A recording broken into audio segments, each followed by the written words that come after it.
Cripple Creek was one of the last towns to find gold. Here's the man who practically thought he had gold in his backyard. His name is Bob Womack.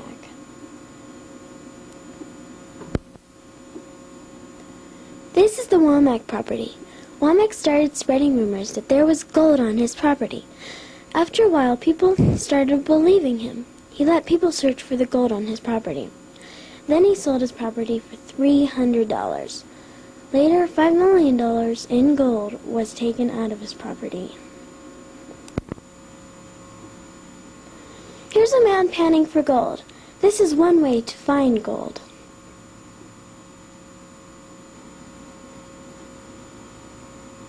This family was one of the first families to come to Cripple Creek. They're standing in front of their home, which looks like a converted boxcar made out of wood. At the time, Cripple Creek was very small.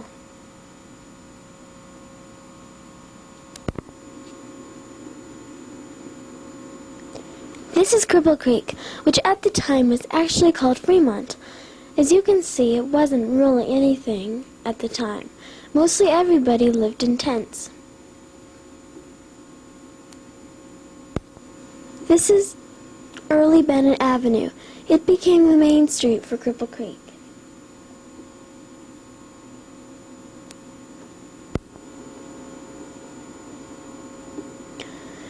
This is Bennett Avenue a few years later. All the buildings were made out of wood, but if you go to Cripple Creek now, you'll see that all the buildings are made out of bricks now. Around that time, Cripple Creek was just starting to become a boom town.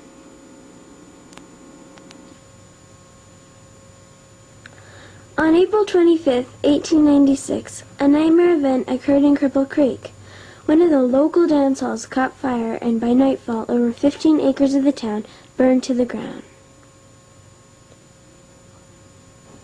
4 days later, a second fire burned the rest of the town, except for a few houses on the west side.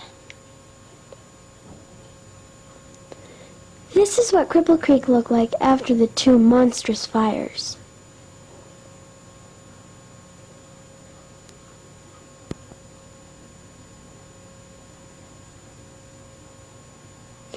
The two fires destroyed property worth more than $2 million, and 6 people died. 5,000 people were left without homes.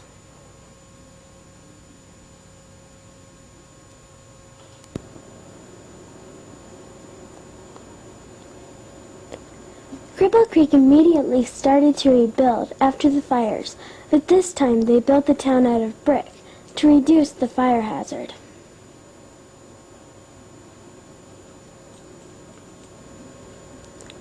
This is the Half Moon Mine.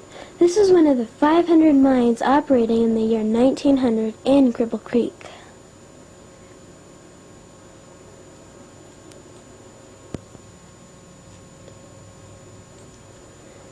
Accidents often happened in the underground mines because 2 men worked together, one with a drill and one with a hammer.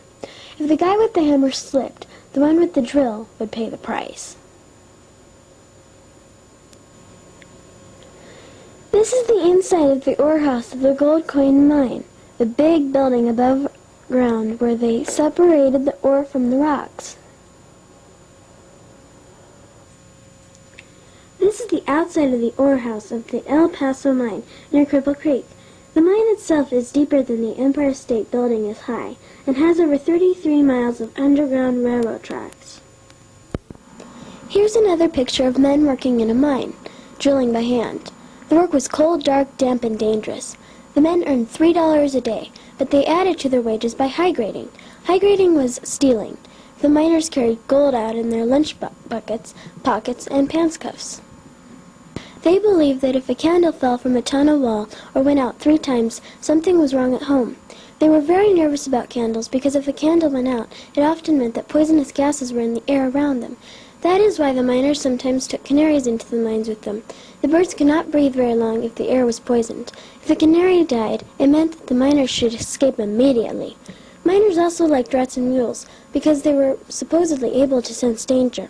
According to legend, rats often led miners to safety, just before an explosion or a cave-in. This is a picture of the strangest superstition of all, a Tommyknocker.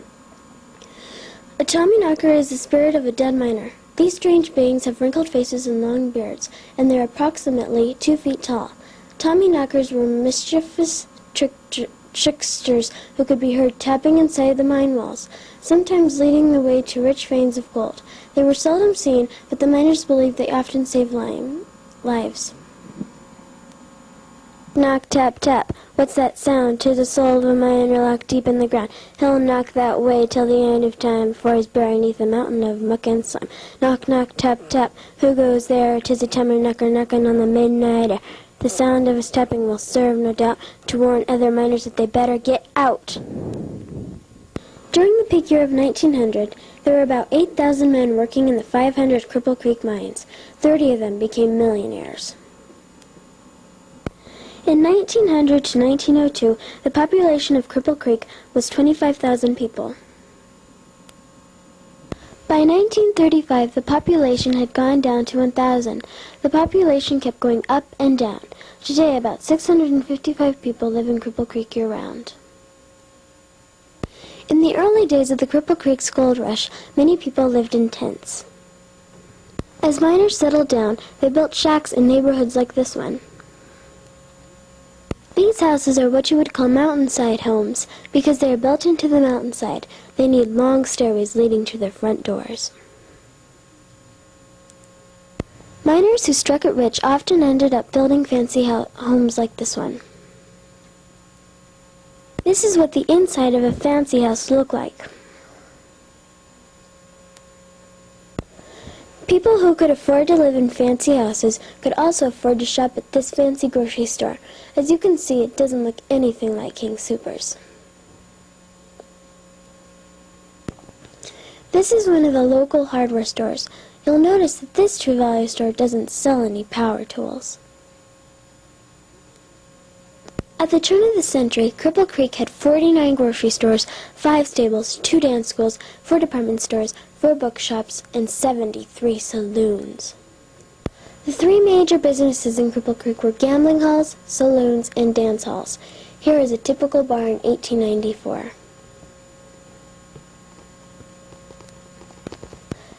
As you can see in this picture, dance halls had something that most bars didn't: women. Whether driving to the local bar or hardware store, in the earliest days you always had to go in a stagecoach because there were no other vehicles around. Here's the vehicle that came after the stagecoach, the streetcar. The streetcars ran on tracks just like the trains do, except their tracks were in the street. Miners even took the streetcar to work. Trains carried supplies into the city and gold out of the city, but they also carried people.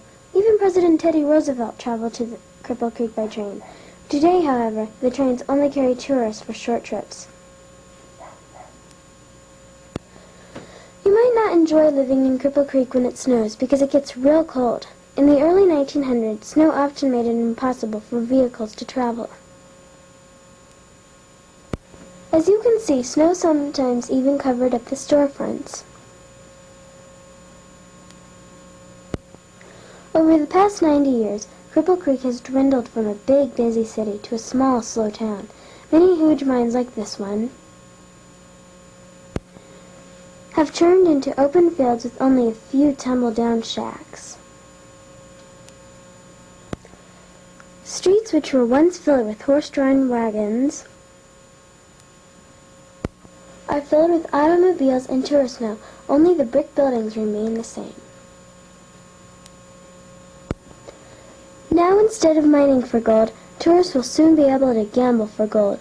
Cripple Creek could become a boomtown all over again.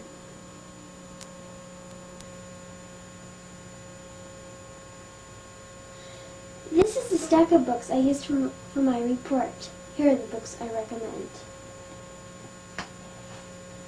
Cripple Creek, a quick history of the world's greatest gold camp.